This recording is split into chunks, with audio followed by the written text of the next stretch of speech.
Once upon a time there was a king whose wife had died in childbirth, leaving behind a dear infant daughter, the Princess Anne. When the princess was nearly grown, the king married again, this time to a woman who also had a daughter, and her name was Kate. The stepmother became the new queen, and her daughter became the Princess Kate. The new queen was driven to distraction because the king's daughter Anne was far prettier than her own daughter Princess Kate. She could not bear the thought that her own daughter Kate would always look pale and plain beside the beautiful Anne. But bother the two young princesses it did not, and they became fast friends and loved one another like real sisters. The queen, however, was not content, and she cast about for a way to spoil Anne's beauty so her Kate would be the prettiest princess in the castle. To that end, she sought the advice of the hen wife, an old woman who lived near the palace and was known to have magical powers. "So you say young Anne is too pretty for her own good," cackled the hen wife. "That is a simple enough problem to fix. Send her to me in the morning." So early the next morning, the queen found Anne and said, "Such a nice day. I do believe I'll walk myself to the hen house for this morning's eggs. Anne, be a dear and join me." So Princess Anne took step beside her stepmother, the queen. When they arrived at the hen wife's cottage, they knocked on the door. "How can I oblige you?" said the hen wife, who knew very well why the queen had come. Said Anne, "We've come for some new-laid eggs for breakfast. Have you any?" "Well, if the girl will just step over there," said the hen wife, motioning to Anne, "and lift the lid off that pot, she'll see what she'll find inside." Anne lifted the lid off the pot, and at that moment a sheep's head jumped right on top of her own pretty head and would not come off. She pulled and pulled, but try as she might, it would not budge. The queen felt entirely satisfied, and she returned home with poor Princess Anne trailing behind, her sheep's head bowed low. The servants at the palace were horrified at the terrible event that had befallen poor Princess Anne. And none was more horrified than the queen's own daughter, Princess Kate. Anne. Kate moaned to her half-sister, "Whatever shall we do?" She tried everything she could think of to get the sheep's head off, but it was firmly fixed onto Anne, like her own skin. "How did this happen to you?" she cried.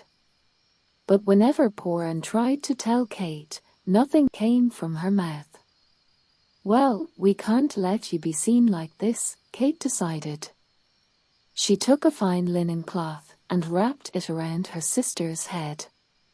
"We must go and try to get help." Kate took her sister by the hand and they left the castle.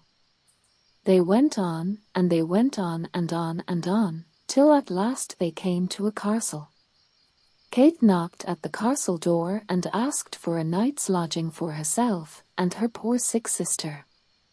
The servant who answered the door said that that would be impossible, as this was the home of a king who had two sons, and the younger prince was sickening away to death, and no one could find out what ailed him, so they could not possibly entertain visitors that evening. Kate begged the servant, saying that she of all people understood how terrible that can be because her own dear sister was also quite sick. Besides, she and her sister were so very tired and so truly needed a place to spend the night. The servant sighed and disappeared for a while. When he returned, he said that Kate and her sister could indeed spend one night at the castle, but only on one condition. The servant explained that the curious thing about the illness of the young prince was that whoever watched him at night was never seen again. Now if Kate would agree to stay up with him and nurse him all night long, then she and her sister could stay the night. What was more, the king would give her a peck of silver. Kate quickly agreed. So Kate and her sister were led to the prince's sick room, where they were both sumptuously fed and made comfortable for the evening. Soon Anne's sheep's head was nodding and had fallen asleep by the fire. Till midnight all went well. As the midnight bells rang, however, the sick prince got up out of bed as if in a daze, dressed himself, and slipped downstairs. Kate was surprised to see him rise and move about. She followed him outside the castle, and he didn't seem to notice her. The prince went into the stable where he saddled his horse, called his hound, and jumped into the saddle. Kate lightly leapt behind him on the horse. Away they rode, and as they passed through the woods, Kate plucked nuts from the trees to have in the morning, and she filled her apron with them. When they came to a green hill, the prince drew bridle and spoke, "Open, open, green hill," and let the young prince in. Kate whispered, and his lady behind him. Immediately, a passage in the green hill opened. At the end of the passage, the prince entered a magnificent hall, brightly lit up. Many beautiful fairies surrounded the prince and led him off to dance. Meanwhile, Kate, without being noticed, watched the prince dance and dance and dance until he fell, exhausted, upon a couch. The fairies fanned him until he could rise, and dance again some more. At the first ray of dawn, the cock crowed, and the prince hastened to get back on his horse. Kate jumped up behind him, and home they rode. By the time the morning sun rose, the servants entered the prince's room. Surprised indeed they were to discover Kate was still there.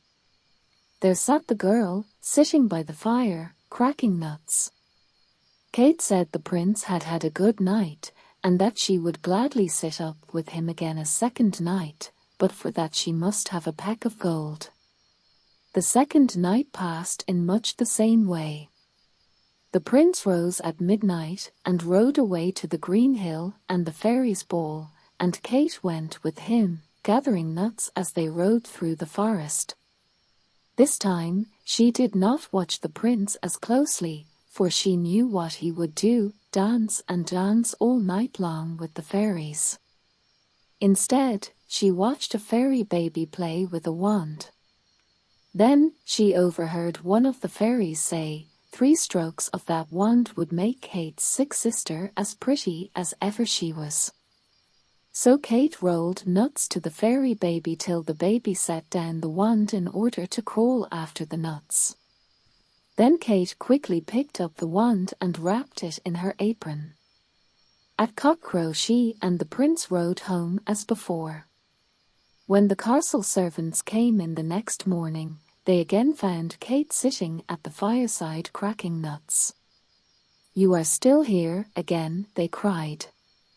Motioning to the prince, asleep in his bed, they said, as the prince had another good night. "Yes, another good night," said she.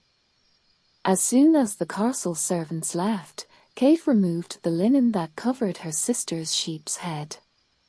With the fairy baby's wand, she touched her sister's head lightly 3 times.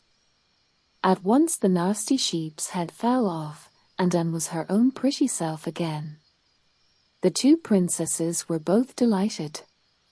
And so were the castle attendants, who noted that the sick sister had been cured, and what's more, that she was remarkably lovely to look at besides. Plus the prince seemed no worse, and the young girl hadn't disappeared for 2 nights straight. So Kate was asked to stay yet a 3rd night with the prince.